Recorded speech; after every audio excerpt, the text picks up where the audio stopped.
Stavit ćemo fileto krilca sa dimcama, sa testom kuvanim.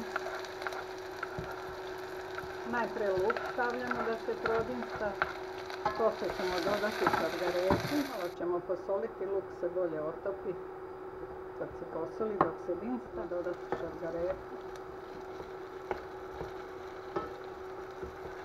Onda ćemo staviti krilca i da se to sve zajedno dimsta dok krilca ne budu sasvim mekana. Dodat ćemo jasno začine posle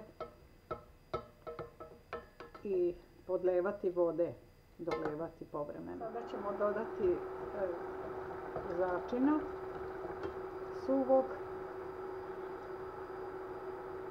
jednu kašiku,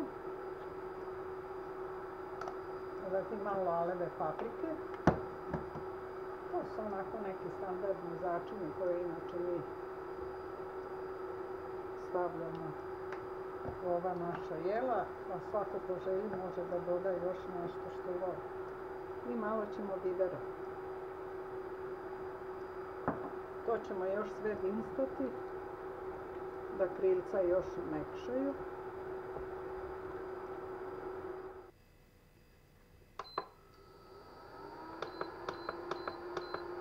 Sada ćemo dodati testo kad smo izdimstali meso dovoljno da je mekano, dodat ćemo kuvano testo.